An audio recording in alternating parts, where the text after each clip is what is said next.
I like to ask everybody who comes on some career advice, and maybe there's nobody better than you, Mark. Just considering all the success you've had, you're green chili, you're an entrepreneur. What's some career advice you would give to a guy who maybe this is their first fall away from the game, or maybe hey, they're thinking this might be my last season. I'm heading into retirement. I don't know what I'm going to do. What's some Right. advice for that kind of a guy? It's an adventure, man. It's an adventure, and like there are so many things that that you look back on, and um, I got into the league as a 10th rounder out of the University of Idaho, and I made a deal with myself. I actually looked at myself in a mirror and had this conversation with myself in the mirror.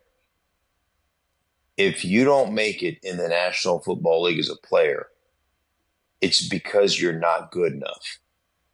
Effort is not going to be an issue. Study habits are not going to be an issue.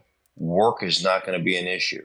The only way you don't make it is you're not good enough. And I go, you can live with that.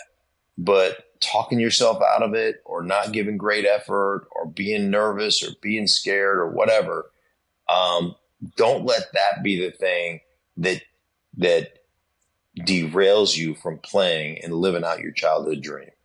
And I would say the same thing in any walk of life I've gone in. Like, I'm a dyslexic kid from Alaska who didn't learn to read in the seventh grade.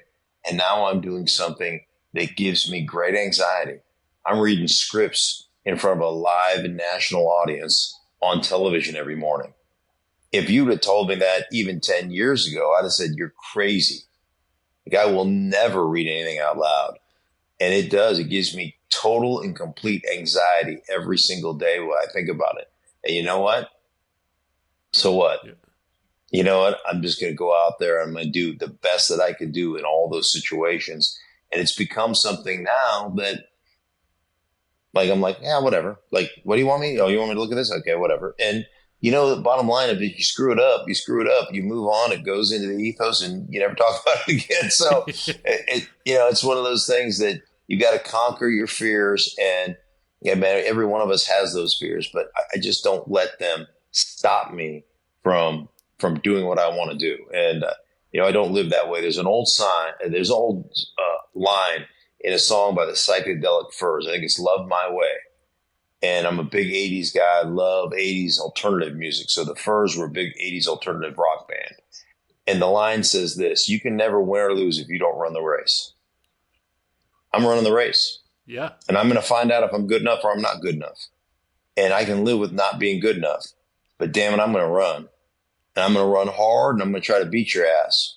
But like, that's just the way I'm going to do it. And that's what I would tell you. Just run hard, man. See where you stack up.